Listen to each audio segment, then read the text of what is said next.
अब यहाँ पर चलिए सबसे पहले लेसन 1 जो है यहाँ पर शिक्षा के कार्य एवं महत्व इसके विषय में हम यहाँ पर देखेंगे और समझेंगे। देखिए, शिक्षा के द्वारा मनुष्य की अंतर्निहित शक्तियों का समुचित विकास किया जाता है, जैसे कल्पना, तर्क, जिज्ञासा, चिंतन, तर्क आदि शक्तियों का विकास शिक्षा के द्वारा ही संभव है। जैसा कि मैंने कहा कि जब व्यक्ति स्कूल में जाता है, सीखता है तो उसकी कल्पना शक्ति, तर्क शक्ति, जिज्ञासा, बच्चा अपनी जो भी उसके डाउट्स होते हैं वो क्लियर होते हैं। तो जो शिक्षा होती है वो कहीं न कहीं बच्चे का सर्वांगीण विकास करती है। आप सभी लोगों को पता है एक शिक्षित व्यक्ति और एक अनपढ़ व्यक्ति में कितना अंतर होता है।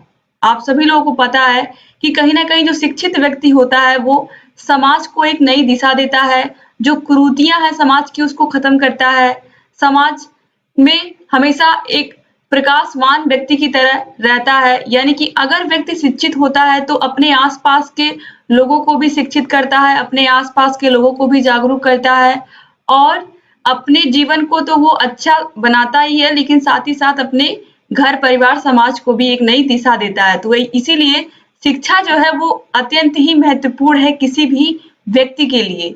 अब यहाँ पर देखिए, शिक्षा व्यक्ति का सर्वांगीण विकास करके उसे प्रत्येक क्षेत्र में सक्षम बनाती है, जिससे व्यक्ति का सामाजिक, राजनैतिक एवं पारिवारिक जीवन सुखमय एवं आनंदमय व्यतीत होता है।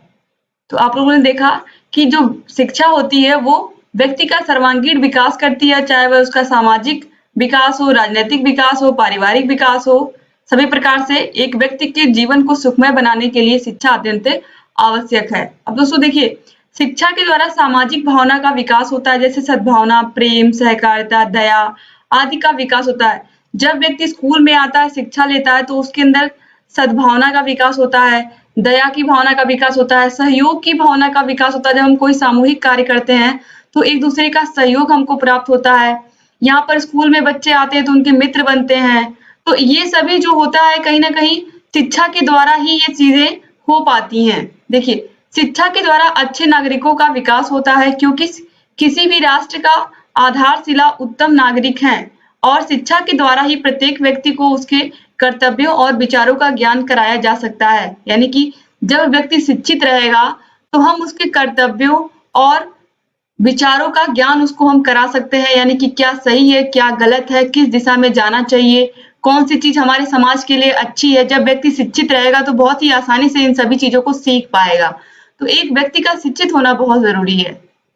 अब देखिए, शिक्षा के द्वारा सामाजिक क्रियाओं का लेखा-जोखा साहित्य के रूप में रखा जाता है, जिससे आगे आने वाली पीढ़ी उसकी कमियों को दूर कर सके। यानी कि जैसे अगर हमको इतिहास के बारे में कैसे पता है, इतिहास में पहले मुगलों का शासन था, उसके बाद फिर धीरे-धीरे अंग्रेज, फ्रांसीसी, डच, बहुत सारे विदेशी कंपनियां भारत में आई। तो ये सब चीजें लिखी हुई हैं, तभी तो आज आप पढ़ रहे हैं। तो जब आपको ये सब चीजें लिखी हुई मिल रही हैं तो इतिहास से कहीं न कहीं हम बहुत सारी सीख भी लेते हैं। जैसे कि किस तरीके से अंग्रेजों को भारत से निकाला गया। क्यों निकाला गया? क्योंकि वो हमारे देश में आकर के हमारे ऊपर ही उन्होंने अधिकार कर लिया था। हमारी चीजों का हम खुद नहीं उपयोग कर पा रहे थे। उन्हें किस तरीके से हमारे देश को उनसे किस तरीके से आजादी मिली, ये सब हम कैसे जान पा रहे हैं आज, जब इन सब के विषय में हमको साहित्य में लिखा हुआ मिला। यानी कि इतिहास विषय में हम इतिहास विषय को जब हमने पढ़ा तो इन सभी विषयों के बारे में, चाहे वह स्वतंत्रता संग्राम हो, 1857 की क्रांति हो, सभी के विषय में लिखा हुआ था, तभी हम जान पाए। तो जब हम लिखी हुई चीजों को जान पाए तो जो गलतियां होती हैं उन कमियों को या उन गलतियों को हम दोहराए ना, इसीलिए साहित्य की रचना होती है। अब यहाँ पर देखिए, वर्तमान भारत में शिक्षा के उद्देश्यों को प्रभावित करने वाले कारक, यानी कि जो वर्तमान भारत है इसमें शिक्षा के उद्देश्यों को प्रभावित करने वाले कौन-कौन से कारक हैं, उन सबको आपको देखना पड़ेगा। क्योंकि शिक्षा जो है वर्तमान समय में इसका रूप बिल्कुल बदल गया है। आप सभी लोगों को पता है पहले के समय में गुरुकुल पद्धति से पढ़ाई होती थी।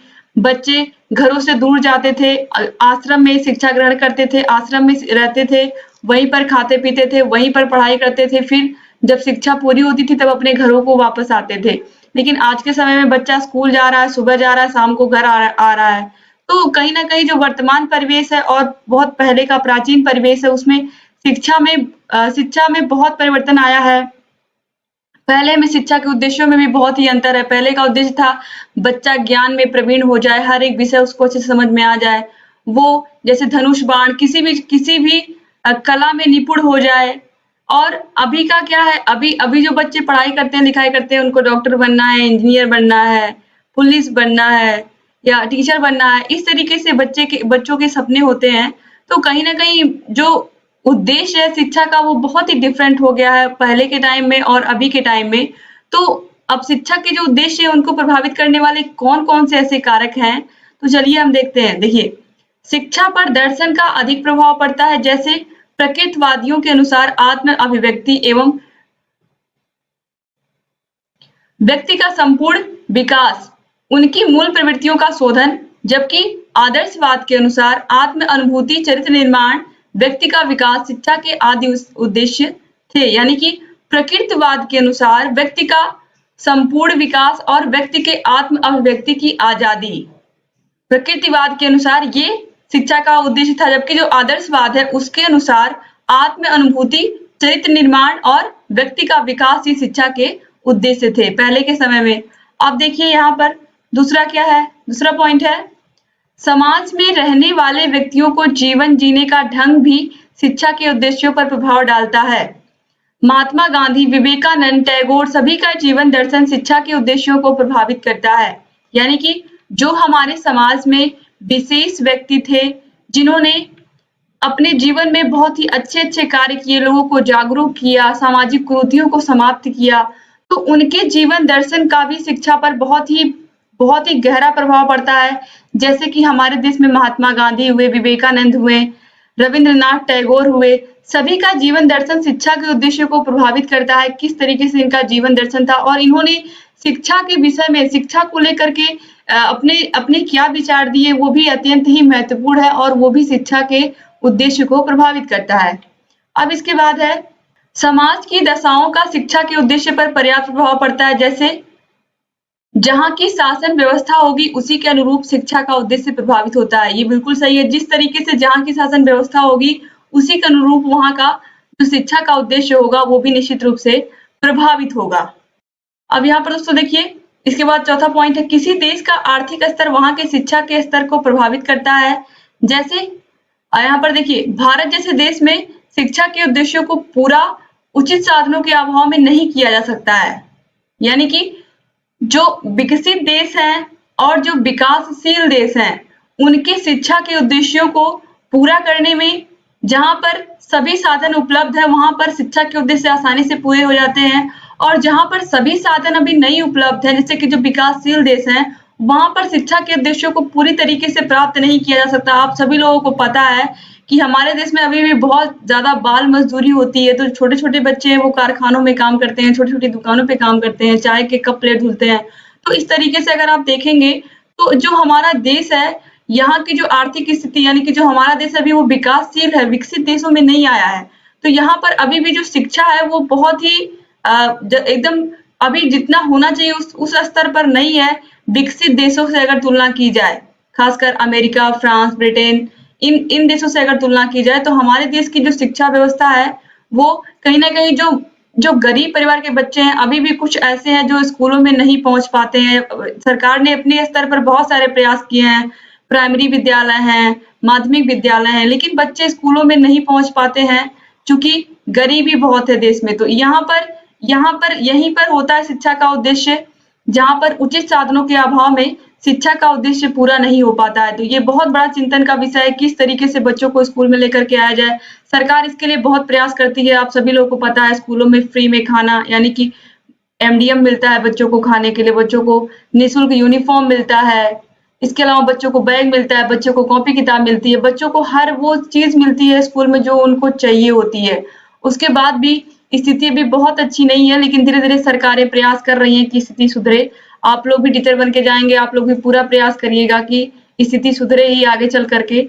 अब यहाँ पर चलिए देखते हैं 5वां पॉइंट क्या है शिक्षा के उद्देश्य में। शिक्षा के उद्देश्यों को प्राकृतिक संपदा तथा बाह्य वातावरण भी प्रभावित होते हैं। यानी कि जो शिक्षा के उद्देश्य हैं उनसे प्राकृतिक संपदा और बाह्य वातावरण भी प्रभावित होता है। वहाँ के वातावरण से समायोजन करने तथा देश के प्राकृतिक साधनों के विषय में जानकारी करना, वहाँ की शिक्षा, किसी भी देश की शिक्षा के उद्देश्य का निर्धारण, व्यक्तियों का जीवन दर्शन, सामाजिक दशा, राजनीतिक दर्शन, प्राकृतिक दशाओं के आधार पर ही होता है। यानी कि किसी भी देश की जो प्राकृतिक संपदा होती है, बाह्य वातावरण होता है, शिक्षा इससे भी प्रभावित होती है।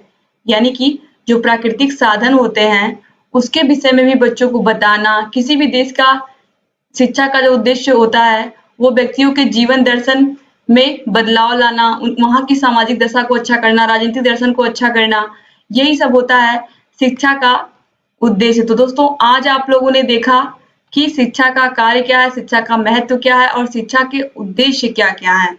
तो उम्मीद करती हूँ आपको ये क्लास बहुत ही अच्छा लगा होगा। फिर नेक्स्ट लेसन में हम पढ़ेंगे शिक्षा के प्रकार। शिक्षा के